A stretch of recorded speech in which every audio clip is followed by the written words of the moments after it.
আসসালামু আলাইকুম সবাইকে আরেকটি নতুন ক্লাস নিয়ে হাজির হলাম। তোমরা যারা ন্যাশনাল ইউনিভার্সিটির আন্ডারে বাংলাদেশের বিভিন্ন কলেজে বিবিএ ফার্স্ট ইয়ারে অধ্যয়ন করছো, তাদের কম্পালসারি একটি কোর্স বিভিন্ন ডিপার্টমেন্টে যারা অধ্যয়ন করো, অর্থাৎ accounting department, finance department, marketing department, management department, এই চারটা ডিপার্টমেন্টের একটা compulsory course principal of accounting. এই প্রিন্সিপাল অফ অ্যাকাউন্টিং থেকে আমরা দ্য অ্যাকাউন্টিং প্রসেস এই অধ্যায় থেকে আমরা আজকে একটা গুরুত্বপূর্ণ ম্যাথ সলভ করব। আমরা যে ম্যাথ সলভ করব এটি বিবিএস পার্টস কোর্স 2014 সালের একটা ম্যাথ।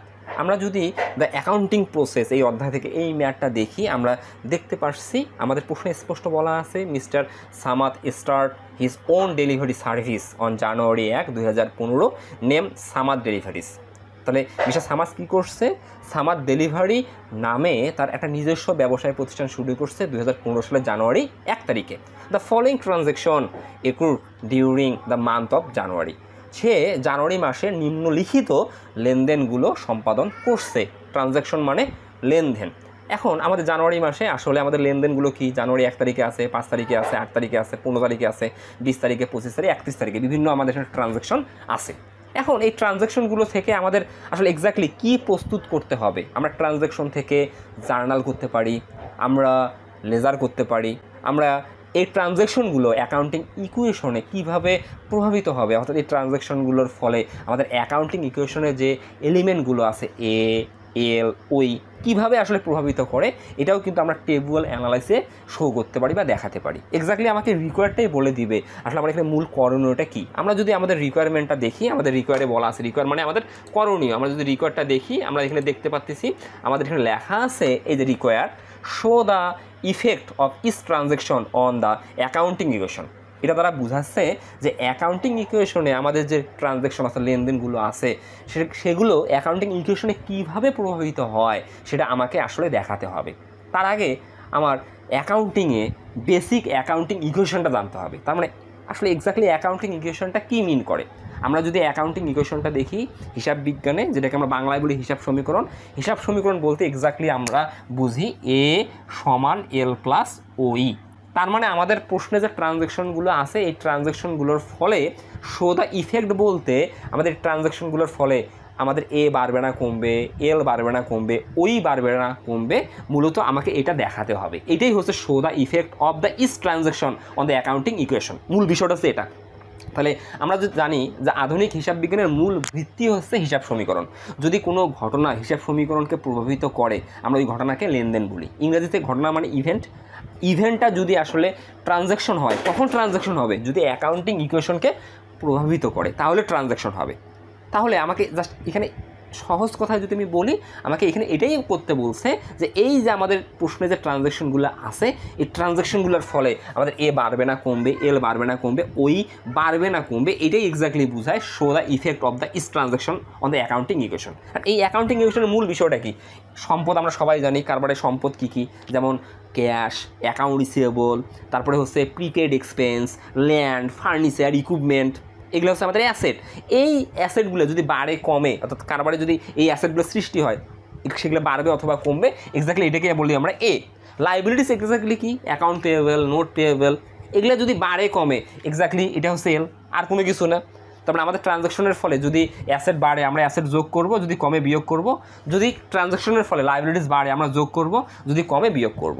এখন ওনার্স ইকুইটি কী মিন করে? ওনার্স ইকুইটি মানে আমি ওনার অর্থাৎ মালিক, আমার এই সম্পদের উপর আমার দাবিকে আমরা এক্স্যাক্টলি ওনার্স ইকুইটি বলি। তার মানে আমরা যদি অ্যাসেট থেকে লাইবিলিটিস বিয়োগ করি তাহলে আমি মালিক, আমার কিন্তু অংশ পাবো। ওই মানে ওনার্স ইকুইটি মানে আমার অংশ। এখন ওনার্স ইকুইটিকে প্রভাব বিস্তারকারী উপাদান কয়টি? ওনার্স ইকুইটিকে প্রভাব বিস্তারকারী উপাদান 4টি। সি, 2 হচ্ছে আর, 3 হচ্ছে ই, 4 হচ্ছে আমাদের ডি। ওনার্স ইকুইটিকে প্রভাব বিস্তারকারী উপাদান আমাদের 4টি। এখন ওনার্স ইকুইটি যে কথা, আমি মালিক, আমার সি মানে ক্যাপিটাল, একই কথা। তাহলে ওনার্স ইকুইটির মূল বিষয়টা হচ্ছে ক্যাপিটাল।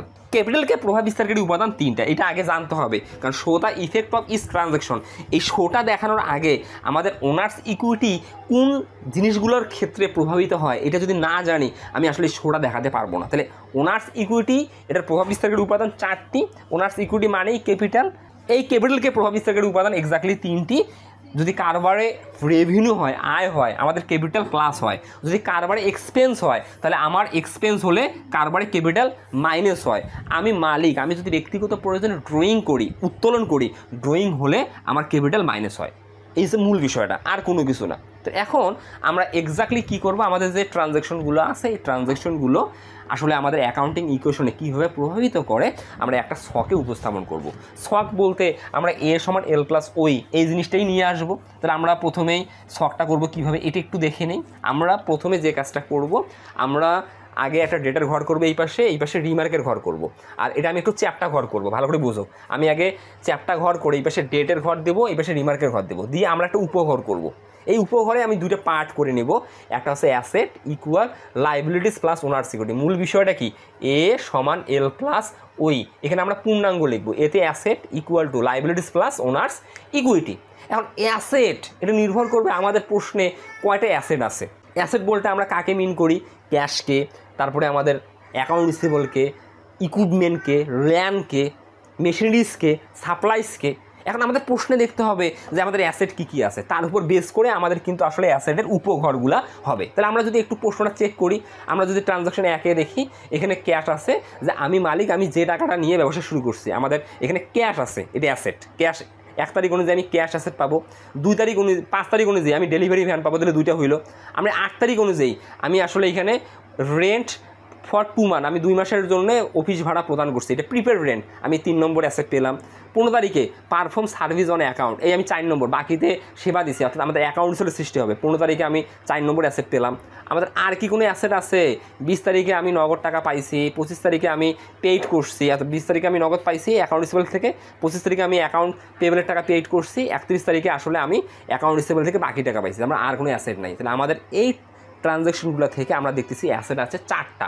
একটা আছে ক্যাশ, একটা ভ্যান, একটা প্রিপেড রেন্ট, একটা অ্যাকাউন্ট রিসিভেবল। আমরা 4টা উপঘর করে নিছি। ঠিক তেমনিভাবে আমরা লাইবিলিটিস আর ওনার্স ইকুইটিতে যাব। লাইবিলিটিস এবং ওনার্স ইকুইটি হিসাবে লাইবিলিটিস এক্স্যাক্টলি আমরা যদি প্রত্যেকটা প্রশ্নে দেখি, আমরা 2টা লাইবিলিটিস পাবো, একটা অ্যাকাউন্ট পেয়েবল, একটা নোট পেয়েবল। আমরা যদি দেখি প্রথম থেকে, আমরা 1-এ দেখতেছি আমাদের অ্যাকাউন্ট পেয়েবল নাই, 5-এ অ্যাকাউন্ট পেয়েবল নাই, 8-এ আমাদের অ্যাকাউন্ট পেয়েবল নাই, 15-তে আমাদের অ্যাকাউন্ট পেয়েবল নাই, 20-এ আমাদের অ্যাকাউন্ট পেয়েবল নাই। হ্যাঁ, তাহলে অ্যাকাউন্ট পেয়েবল কোথায় আছে, 25 তারিখে দেখতেছি note payable paid in cash টাকা 6000। এখন এই নোট পেয়েবলটা কই থেকে সৃষ্টি হইলো আমরা একটু দেখি। আমাদের নোট পেয়েবলটা এক্স্যাক্টলি সৃষ্টি হয়েছে আসলে আমাদের 5 তারিখ থেকে। এই যে 5 তারিখে কী করছে, পার্সেসে ডেলিভারি ভ্যান ফর টাকা 20,000, মিস্টার সামাদ পেইড টাকা 4000 in cash and sign a note payable for the remaining balance. তার মানে 5 তারিখে আমরা একটা ডেলিভারি ভ্যান ক্রয় করছি 20,000 টাকা দিয়ে। 20,000 টাকা দিয়ে ডেলিভারি ভ্যান ক্রয় করে আমরা 4,000 টাকা নগদে পেইড করছি, বাকি 16,000 টাকার জন্য আমরা নোটে সিগনেচার করছি। তার মানে 5 তারিখ অনুযায়ী আমাদের নোট পেবলের সৃষ্টি হয়েছে। তার মানে আমরা দেখতেছি 5 তারিখে আমাদের একটা লাইবিলিটি সৃষ্টি হয়েছে নোট পেবল। তাহলে আমরা একটা লাইবিলিটিস পাইলাম নোট পেবল, আর আমাদের এই অঙ্কে লাইবিলিটিস নাই, আরেকটা আছে ওনার সিকিউরিটি হিসেবে ক্যাপিটাল। তাই আমরা দেখো লাইবিলিটিস প্লাস ওনার সিকিউরিটিতে আমরা 2টা ঘর করছি, একটা নোট পেবলের, একটা ক্যাপিটালের, আর সর্বশেষ ক্যাপিটালের পাশে থাকবে রিমার্ক। এখন এই ক্যাশ এবং ক্যাপিটাল এটা সবসময়, ক্যাশটা থাকবে ডেটের সাথে, ক্যাপিটালটা থাকবে সবসময় রিমার্কের পাশে, এটা একটা স্থির থাকবে সবসময়। ক্যাশ থাকবে ডেটের পাশে আর রিমার্কের পাশে থাকবে ক্যাপিটাল। এখন আমরা অঙ্ক করি, জিনিসটা আরও ক্লিয়ারলি বুঝতে পারবো, ঠান্ডা মাথায়, টেনশন নেওয়ার কোনো কারণ নাই। তাহলে আমরা শুরু থেকে একটু আসি। আমরা এক্স্যাক্টলি এখানে যে কাজটা করব, আমাদের যে এখানে ট্রানজ্যাকশনগুলো আছে, এই ট্রানজ্যাকশনগুলোর ফলে আমাদের মূল বিষয়টা আছে এ সমান এল প্লাস ওই আসলে বাড়বে না কমবে, এক্স্যাক্টলি এই ইফেক্টটাই দেখাবো, আর কোনো কিছু না। তাহলে আমরা প্রথমেই জানুয়ারি 1 ট্রানজ্যাকশনটা দেখব। জানুয়ারি 1-এ কী বলছে, mister Samad sold his personal investment টাকা 2 লাখ। ধরো আমি মিস্টার সামাদ, আমি আমার ব্যক্তিগত বিনিয়োগ 2 লক্ষ টাকায় বিক্রি করছি। আমি আমার ব্যক্তিগত বিনিয়োগ 2 লক্ষ টাকায় বিক্রি করছি, না মানুষকে দান করে দিছি, না আরও অন্য যাহাই কিছু করি না কেন, আসলে ব্যক্তিগত বিনিয়োগের সাথে আমার এই প্রতিষ্ঠানের কোনো সম্পর্ক নেই। আমি কিন্তু সামাদ ডেলিভারি সার্ভিস নামে একটা ব্যবসা শুরু করছি। এই সামাদ ডেলিভারি সার্ভিস নামে ব্যবসা শুরু করার জন্য আমার পুঁজি কোথা থেকে আসলো সেটা জানুয়ারি 1 তারিখে বুঝাইছে, যে আমি মিস্টার সামাদ, আমি আমার ব্যক্তিগত বিনিয়োগ 2 লক্ষ টাকায় বিক্রি করছি। ভালো করে বুঝো। এখন 2 লক্ষ টাকায় বিক্রি করে এই 2 লক্ষ টাকা থেকে আমি কত টাকা নিয়ে ব্যবসা শুরু করছি, এই জন্য বলা আছে অ্যান্ড ডিপোজিট টাকা 1 lakh in the bank account of the summer deliveries. তাহলে আমি 2 লক্ষ টাকা ব্যক্তিগত বিনিয়োগ করে এখান থেকে 1 লক্ষ টাকা আমি ব্যাংকে জমা দিয়ে এই ডেলিভারি সার্ভিস নামে ব্যবসা শুরু করছি। তাহলে এই 2 লক্ষ টাকার মধ্যে 1 লক্ষ টাকা আমার ট্রানজ্যাকশন, এটা খুবই গুরুত্বপূর্ণ কিন্তু এই ট্রানজ্যাকশনটা। আমি আবারও বলতেছি, আমি মিস্টার সামাদ, আমি ব্যক্তিগত বিনিয়োগ 2 লক্ষ টাকায় বিক্রি করছি, করে আমি সেখান থেকে 1 লক্ষ টাকা নিয়ে সামাদ ডেলিভারি সার্ভিস নামে ব্যবসাটা শুরু করছি। এই যে আমি 1 লক্ষ টাকা আমার ব্যবসায় প্রতিষ্ঠানে নিয়ে আসলাম, আমি নগদে নিয়ে আসি আর ব্যাংকের মাধ্যমে নিয়ে আসি, এটা আমার কিন্তু নগদ, এটা ক্যাশ ট্রানজ্যাকশন। এর ফলে আমাদের এক্স্যাক্টলি প্রতিষ্ঠানে কী হবে, জাবেদা কি, জার্নালটা কি, একটু নিজে চিন্তা করো তো। তুমি যত টাকা নিয়ে ব্যবসায় শুরু করছো, এটার জন্য জাবেদা কী হয়, ক্যাশ ডেবিট হয়, ক্যাপিটাল ক্রেডিট হয়। তাহলে ক্যাশ এটা অ্যাসেট, ক্যাপিটাল মানে ওনার সিকিউরিটি। তাই আমরা দেখো ডেটের পাশে এই যে ক্যাশ কলাম লিখবো আর রিমার্কের পাশে আসলে ওনার সিকিউরিটি হিসেবে ক্যাপিটাল লিখবো, কারণ ওনার সিকিউরিটির মূল এলিমেন্ট হচ্ছে আমাদের ক্যাপিটাল। তাহলে আমি ক্যাশ কত টাকা নিয়ে আসছি, 1 লক্ষ টাকা। তাহলে তুমি দিয়ে দিবে তারিখ 2015 জানুয়ারি 1, ক্যাশের ঘরে লিখবে 1 লাখ টাকা আর ক্যাপিটালের ঘরে লিখবা 1 লাখ টাকা, দিয়ে রিমার্কে লিখবা ইনভেস্টমেন্ট, আর কোনো কিছু করবা না। তার মানে আমাদের কারবারে ক্যাশও বাড়লো, ক্যাপিটালও বাড়লো। এখন বাড়ার জন্য আমি এমনি রাখবো, কমার জন্য আমরা মাইনাস দেবো, পরের বিষয়টা মাইনাসের বিষয়টা আমরা আসতেছি। এখন তুমি জানুয়ারি 20-এ আসো, পার্সেসের ডেলিভারি ভ্যান ফর টাকা 20,000। আমি তো সামার ডেলিভারি সার্ভিস নামে একটা ব্যবসা শুরু করছি। আমার ব্যবসায় প্রতিষ্ঠানের মূল লক্ষ্যটা কি, আমরা বিভিন্ন প্রতিষ্ঠান বা কাস্টমারের পণ্য এক জায়গা থেকে আরেক জায়গায় পৌঁছে দেই, আমার এইটাই হচ্ছে ব্যবসায় প্রতিষ্ঠান। তাহলে আমি এক জায়গা থেকে আরেক জায়গায় যে পণ্যগুলো পৌঁছে দেই, তার মানে আমাদের ব্যবসাটা হচ্ছে ট্রান্সপোর্ট, তারপরে এক জায়গার পণ্য আরেক জায়গায় পৌঁছে দেওয়া। এই এক জায়গার পণ্য যে আমি আরেক জায়গায় পৌঁছে দেবো, এই জন্য তো আমার ডেলিভারি ভ্যান অর্থাৎ ভ্যানের প্রয়োজন আছে, বা পিকআপের প্রয়োজন আছে, বা ট্রাকের প্রয়োজন আছে। এই জন্যে জানুয়ারি 5 তারিখে বলছে পার্সেসের ডেলিভারি ভ্যান ফর টাকা 20,000। তাহলে আমরা কী করছি জানি, 5 তারিখে একটা ডেলিভারি ভ্যান ক্রয় করছি। পার্সেস মানে ক্রয় করা, আমরা ডেলিভারি ভ্যান ক্রয় করছি। এই যে আমি ডেলিভারি ভ্যান যে 20,000 টাকায় ক্রয় করছি, এটা কি আমার কারবারে অ্যাসেট না ভ্যানটা? এই জন্য আমি অ্যাসেটে এই উপহার একটা দেবো ভ্যান নামে, ভ্যান VAN নামে একটা উপহার করব, করে আমি জানুয়ারি 5 দিব, ওই সোজায় ভ্যান বাড়াবো 20,000, আগে ভ্যান বাড়াবো 20,000।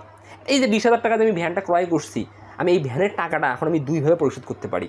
আমি পুরো টাকা নগদে দিতে পারি, আমি পুরো টাকা বাকি রাখতে পারি, আবার আমি কিছু টাকা নগদ দেবো, কিছু টাকা বাকি রাখবো। এখানে কি হয়েছে সেটা আমি ট্রানজ্যাকশন দেখলে বুঝতে পারবো। তাহলে আমি জানুয়ারি 5 তারিখে 20,000 টাকায় ভ্যান ক্রয় করে কি করছি, পেইড টাকা 4,000 ইন ক্যাশ, আমি 4,000 টাকা নগদে দিছি। ভালো করে দেখো বিষয়টা। তাহলে আমি কি করব, জানুয়ারি 5 তারিখ লিখে ভ্যানের ঘরে লিখবো 20,000 টাকা বাড়াবো, আমরা ক্যাশ কমাবো 4,000 টাকা, কারণ আমি 20,000 টাকার ভ্যান ক্রয় করে আমার কারবারে ক্যাশ বাক্স থেকে 4,000 টাকা নগদ দিছি। তাহলে আমার ক্যাশ কমবে 4,000 টাকা, আর কমার কারণে ফার্স্ট ব্র্যাকেট, ওকে।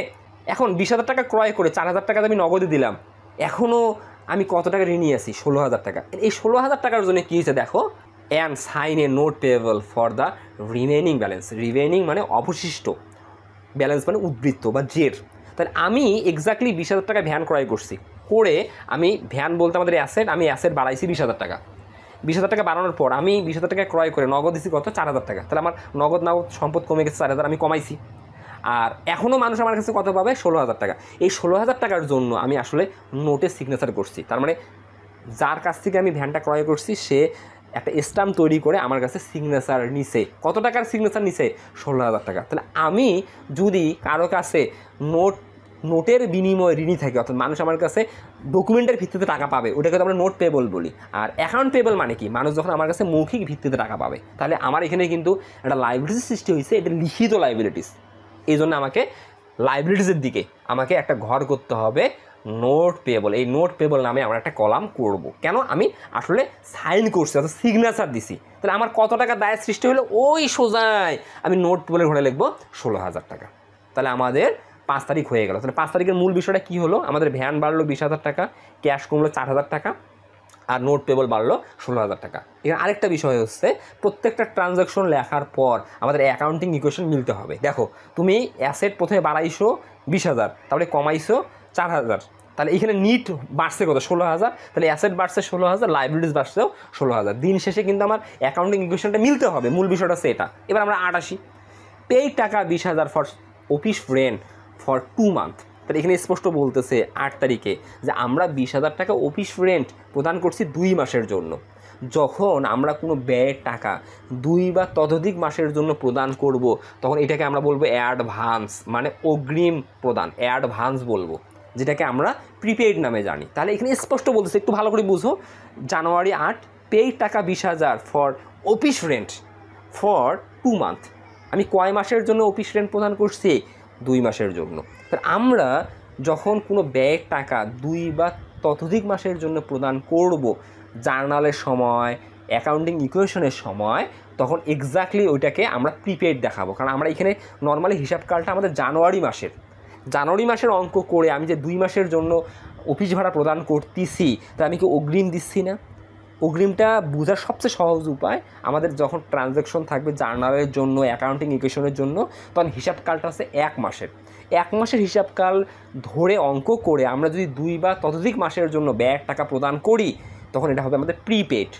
ওকে, আমরা যখন প্রিপেইড টাকা প্রদান করি, ব্যয়ের টাকা অগ্রিম দেই, তখন এটা আমাদের সম্পদ। কারণ আমি অগ্রিম টাকা দিছি, এখনও সেবা নেইনি। অগ্রিম টাকা দিছি, আমি এখনও সেবা নেইনি। তাহলে আমি আমার ঘর মালিককে অগ্রিম 20,000 টাকা দিছি 2 মাসের জন্য, আমি এখনও সেবা নেই। তাই এটা আমাদের অ্যাসেট, প্রিপেড। তাহলে আমি 20,000 টাকা দিছি, 8 তারিখ লিখে আমি যেহেতু নগদ টাকা দিছি, আমার ক্যাশ কমে যাবে। এই যে আমি 20,000 টাকা ক্যাশ কমাবো, ওই সোজায় আমরা প্রিপেড বাড়াবো 20,000, প্রিপেড বাড়াবো 20,000। এই যে প্রিপেড বাড়াবো 20,000। তাহলে একদিকে আমার ক্যাশ নামক সম্পদ কমে গেল, আরেকদিকে প্রিপেড নামক অ্যাসেট বেড়ে গেল। মূল বিষয়টা আছে এটা। ওকে, আমাদের 8 তারিখও হয়ে গেল। এবার 15 তারিখ আসো। Perform service on account for টাকা 8,000। আমরা বাকিতে সেবায় অংশগ্রহণ করছি। পারফর্ম মানে আমি অংশগ্রহণ করে ফেলছি, অর্থাৎ করা শেষ, সেবা দেওয়া শেষ। Perform service on account for টাকা 8,000। তাহলে আমি বাকিতে সেবা দিচ্ছি কত টাকা? 8,000 টাকা। আমরা যদি বাকিতে সেবা দেই আর নগদে সেবা দেই, হিসাব বিজ্ঞানে সেবা দিলে আয় হয়। যখন আমি সেবা দেওয়া শেষ করব, আমাদের আয় হবে। আয় নগদেও হতে পারে, আয় বাকিতেও হতে পারে।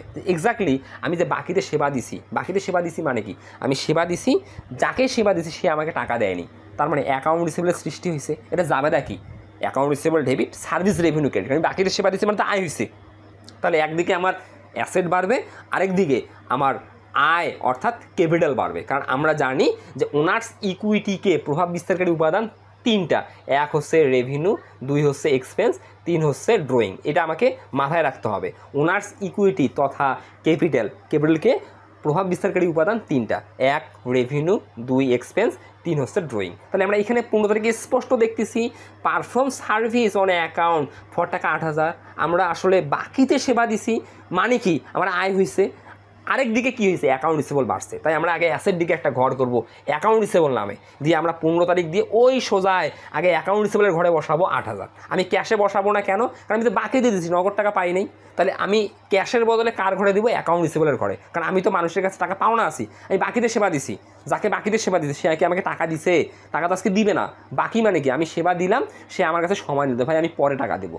যতদিন পর্যন্ত আমাকে টাকা দেয়নি, ততদিন পর্যন্ত আমাদের অ্যাকাউন্ট রিসিভেবল নামক অ্যাসেট বাড়বে। তাহলে আমি 15 তারিখের সোজায় অ্যাকাউন্ট রিসিভেবলের ঘরে দেবো 8,000 টাকা।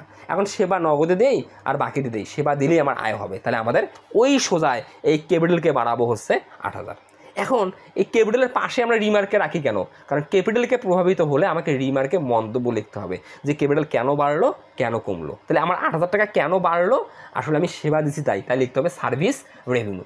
শুধুমাত্র ক্যাপিটালকে প্রভাবিত করলে আমি রিমার্কে লিখবো, অন্য জায়গায় রিমার্কে লিখবো না। তাহলে আমাদের 15 তারিখ হয়ে গেল। এবার 20 তারিখ আসো। রিসিভ ক্যাশ টাকা 5,000 সার্ভিস প্রোভাইডেড অন জানুয়ারি 15।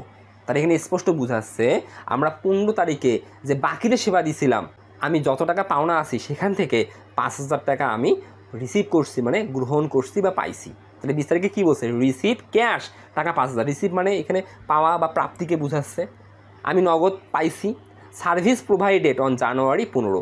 আমি আসলে 15 তারিখে একজন কাস্টমারকে বাকিতে সেবা দিয়েছিলাম, সে আমাকে কত টাকা আজকে দিল? 5,000 টাকা দিল। তাহলে 15 তারিখ অনুযায়ী আমি কত টাকা পাওনা ছিলাম? 8,000 টাকা। এই দেখো 15 তারিখ আমাদের অ্যাকাউন্ট রিসিভেবল ঘরে কিন্তু আমাদের 8,000 টাকা আছে। তার মানে 15 তারিখ অনুযায়ী কিন্তু আমি মানুষের কাছে 8,000 টাকা পাওনা আছি। এই 8,000 টাকার মধ্যে 20 তারিখে ওই ব্যক্তি আমাকে কয় টাকা দিল? 5,000। এই যে 5,000 টাকা যদি পেলাম, তাহলে আমার একদিকে ক্যাশ বাড়বে। কে আমাকে টাকা দিল? Account receivable. তাহলে আমি মানুষের কাছে পেতাম 8,000, তার মধ্যে আমি পাইলাম কত? 5,000। তাহলে আমি যদি ওইটা বিয়োগ করি, তাহলে আমি এখন তার কাছে কত পাবো? 3,000। আমি যদি বিয়োগ না করি, আমি কি 3,000 টাকা এখনও পাওনা আছি? বের হবে তার মানে আমি যে অ্যাকাউন্ট রিসিভেলের কাছে টাকা পেলাম, এই জন্য আমার ক্যাশকে বাড়াতে হবে। কে আমাকে টাকা দিল? Account receivable. অ্যাকাউন্ট রিসিভেবলকে কমাতে হবে। কে টাকা দিল? অ্যাকাউন্ট রিসিভেবল, কারণ সে কমে যাবে।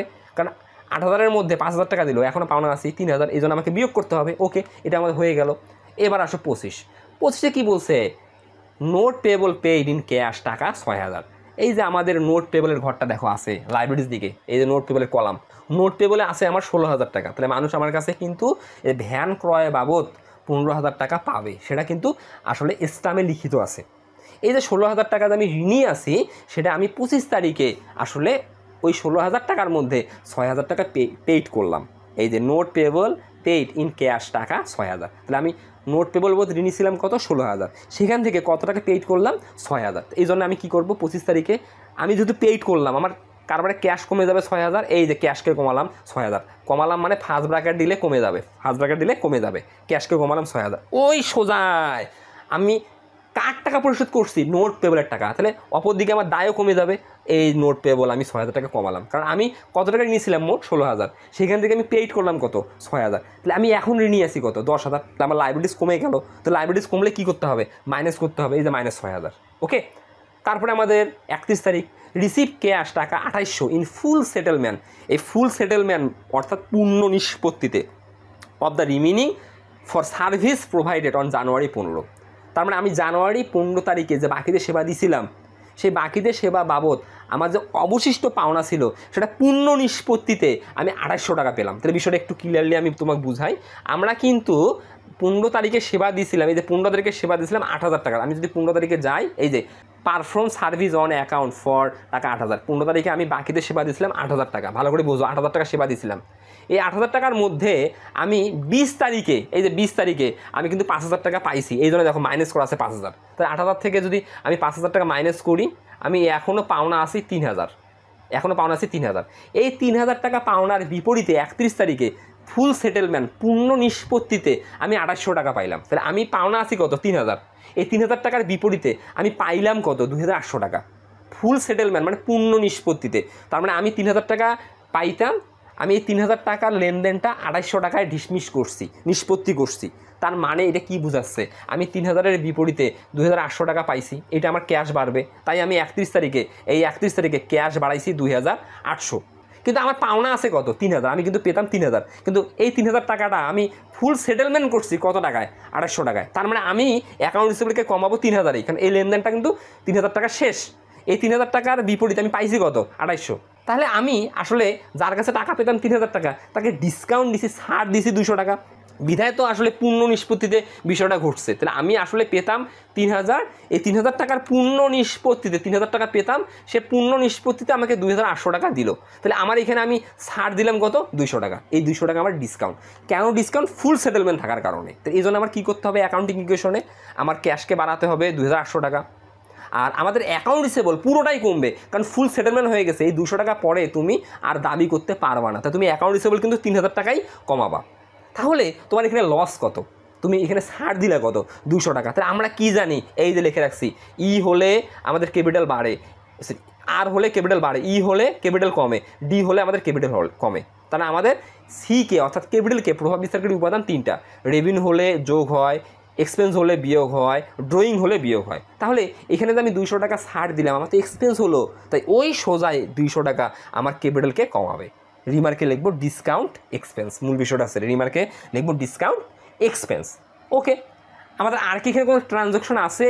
নেই, কিন্তু আরেকটা ট্রানজ্যাকশন আছে, এটা অটো ট্রানজ্যাকশন। কি ট্রানজ্যাকশন সেটা? এই যে আমি স্পষ্ট দেখতেছি 8 তারিখে, এটা অটো ট্রানজ্যাকশন। আমি 8 তারিখে 20,000 টাকা অফিস রেন্ট 2 মাসের জন্য অগ্রিম দিছি। আমি যে 8 তারিখে দিছি, কোন 2 মাস? জানুয়ারির জন্য, ফেব্রুয়ারির জন্য। তাহলে আমি আমার ঘর মালিককে জানুয়ারি মাসের ভাড়া 10,000 টাকা দিছি, ফেব্রুয়ারি মাসের ভাড়া 10,000 টাকা দিছি। 8 তারিখে দিয়ে পুরোটাকে আমি প্রিপেড দেখাইছি। দেখো পুরোটাকাই প্রিপেড দেখাইছি। এই যে 20,000 টাকা আমি প্রিপেড দেখাইছি। আমার তো জানুয়ারি মাস শেষ, জানুয়ারি মাস যেহেতু শেষ, মাস শেষে ঘর মালিক আমার কাছে আসবে, এসে তো ভাড়া চাবে যে ভাই জানুয়ারি মাসে ভাড়াটা দেন। তখন আমি তো তাকে বলবো যে আমি যে আপনাকে 8 তারিখে, জানুয়ারি 8 তারিখে 2 মাসের অগ্রিম ভাড়া দিলাম, ওইখান থেকে জানুয়ারি মাসের ভাড়াটা কেটে নেন। তার মানে আমি যে জানুয়ারি মাসের জন্য, ফেব্রুয়ারি মাসের জন্য প্রিপেড রেন্ট প্রদান করছি, অটোমেটিকলি জানুয়ারি মাসের শেষে এটা অটো অ্যাডজাস্ট হবে, তার মানে প্রিপেড রেন্ট জানুয়ারি মাসের রেন্ট এক্সপেন্সে রূপান্তরিত হবে। ফেব্রুয়ারি মাসেরটা মাস শেষে এখনও প্রিপেড অবস্থায় থাকবে। তাহলে আমি যখন কোনো ব্যয়ের টাকা প্রিপেড করব, মাস শেষে অটোমেটিকলি ওই মাসেরটা এক্সপায়ার হবে, অর্থাৎ ব্যয়ে রূপান্তরিত হবে। তাহলে আমরা প্রিপেড রেন্ট প্রদান করছি 20,000 টাকা জানুয়ারি মাসের জন্য, ফেব্রুয়ারি মাসের জন্য। জানুয়ারি মাসের শেষে অটোমেটিকলি জানুয়ারি মাসেরটা ব্যয়ে রূপান্তরিত হবে। তাহলে এই জন্য আমার কী হবে, প্রিপেড কমে যাবে এক মাসের, তাই আমি আবার অটো 31 তারিখ দিব, এই যে প্রিপেড কমাবো 10,000 টাকা। প্রিপেড কেন কমালাম, কারণ 20,000 টাকার মধ্যে 10,000 টাকায় ব্যয় রূপান্তরিত হলো। তাহলে ওই সোজায় আমি কেবলকে কমাবো হচ্ছে 10,000 দিয়ে রিমার্কে লিখবো রেন্ট এক্সপেন্স। এটা অটো ট্রানজ্যাকশন। কেন, আমি যখন জানুয়ারি 8 তারিখে 2 মাসের বাড়ি ভাড়া অগ্রিম দিছি, তখন দেখো আমি একদিকে ক্যাশ নামক অ্যাসেট কমাইছি, অপর দিকে আমি প্রিপেড রেন্ট নামক অ্যাসেট বাড়াইছি। তখন কিন্তু আমি কোনোভাবেই কেবলকে প্রভাবিত করিনি, কারণ তখন আমাদের এটা এক্সপেন্স হয়নি, কারণ তখন এটার মেয়াদ উত্তীর্ণ হয়নি। এখন প্রিপেডটা কিভাবে এক্সপেন্স হয়, মেয়াদ উত্তীর্ণ হওয়ার মাধ্যমে। তাহলে জানুয়ারি মাসে কখন এটা ব্যয় রূপান্তরিত হবে, জানুয়ারির 31 তারিখে এসে। এটা অটো ট্রানজ্যাকশন, জানুয়ারি 31 তারিখে বলা নাই, তোমাকে এটা অটোমেটিকলি আসলে দেখাতে হবে। তাই জানুয়ারি 31 তারিখে তুমি এখন কি করবা, তুমি প্রিপেড প্রদান করছিলে কত টাকা, 20,000 টাকা, কয় মাসের, 2 মাসের জন্য। তাহলে এই 20,000 টাকার মধ্যে 1 মাসের মেয়াদ উত্তীর্ণ হলো, তার মানে কি প্রিপেড 1 মাসের কমে গেল। কেন কমে গেল, এক্সপেন্স হওয়ার কারণে। ওই সোজা ক্যাপিটালের ঘরে লিখবা 10,000 টাকা, কারণ আগে তুমি এক্সপেন্স নামে বিয়োগ করো নাই, এই এখন তুমি 10,000 টাকা বিয়োগ করবা। কেন, মেয়াদ উত্তীর্ণ হয়েছে, এই লিখবা রেন্ট এক্সপেন্স। এখন তুমি কি করবা, প্রত্যেকটা উপকলাম তুমি যোগ বিয়োগ করবা। প্রথমে ক্যাশ যোগ বিয়োগ করবা, তার মানে কীভাবে যোগ বিয়োগ করবা, এই যে যেটা এমনি আছে, এটা ক্যালকুলেটরে যোগ করে নিবা, করে 4,000 টাকা বিয়োগ করবো, 20,000 টাকা বিয়োগ করবো, 6,000 টাকা বিয়োগ করে এই তুমি নিট ক্যাশ পাবা হচ্ছে 77,800। ঠিক তেমনি ভ্যান 20,000 টাকা, প্রিপেড রেন্ট 20,000 টাকা প্লাস ছিল, মাইনাস ছিল 10,000, পাবা 10,000 প্লাস 10,000। অ্যাকাউন্ট রিসিভেবল আমার নীল হয়ে গেছে, আমাদের অ্যাকাউন্ট রিসিভেবল ছিল 8,000, একবার পাইছি 5,000, আরেকবার পাইছি 3,000, এই আমার ড্যাশ মানে নীল হয়ে গেছে। তাহলে আমি যদি cash, van, prepaid rent, account receivable এই সবগুলা যে উপঘরে যে যোগফলগুলো পাইছি, এগুলো যদি যোগফল আমি যোগ করি, তাহলে আমি টোটাল অ্যাসেট পাবো 1,07,800। ঠিক তেমনইভাবে লাইব্রেরিজ আর ওনার সিকিউরিটি পাশে যাবা, লাইব্রেরিজ আর ওনার সিকিউরিটি হিসাবে আমাদের নোট পেবল আর ক্যাপিটাল আছে। নোট পেবল আমাদের ছিল 16,000, এখান থেকে পেইড করছি 6,000, তাহলে আমাদের এখন আছে কত, এখনও আমি ঋণী আছি 10,000। ক্যাপিটাল আমার ছিল 1 লাখ, তার সাথে 8,000 টাকা যোগ হয়েছে, 200 টাকা বিয়োগ হয়েছে, 10,000 টাকা বিয়োগ হয়েছে, তাহলে আমাদের এখন কত, 97,800। তাহলে এই 97,800 আর 10,000 যোগ করি, তাহলে আমি আসলে লাইব্রেরিজ অ্যান্ড ওনার সিকিউরিটি পাবো এই যে 1,07,800। এখন মাস শেষে এক্স্যাক্টলি আমাদের এটা মিলে যাবে, এ সমান এল প্লাস ওই, এটা মিলে যাবে। তাহলে আমাদের এ কত, 1,07,800, এল প্লাস ওই কত, 1,07,800। এখানে কয়টা পার্ট আছে, 2টি, একটা এল হচ্ছে 10,000, ওই হচ্ছে 97,800। এই জিনিসটাই হচ্ছে show the effect of the transaction on the accounting equation. তারপরে আমাদের যে ট্রানজ্যাকশনগুলো অ্যাকাউন্টিং ইকুয়েশনে কীভাবে প্রভাবিত হলো, এটাই আমরা আসলে একটা টেবিলে উপস্থাপন করলাম। এখানে মূল বিষয়টা কী দাঁড়ালো, আমাদের ট্রানজ্যাকশনগুলোর ফলে এ বাড়লো না কমলো, এল বাড়লো না কমলো, ওই বাড়লো না কমলো। তারপরে আমরা কি করলাম, প্রত্যেকটারে উপঘর থেকে আমরা রেজাল্টটা বের করে আমরা টোটাল এ বের করলাম, টোটাল এল প্লাস ওই বের করলাম। তাহলে আজকে এই পর্যন্ত, তোমরা ভালো থাকবে, সুস্থ হবে, আগামীতে নতুন ক্লাসে দেখা হবে। আসসালামু আলাইকুম।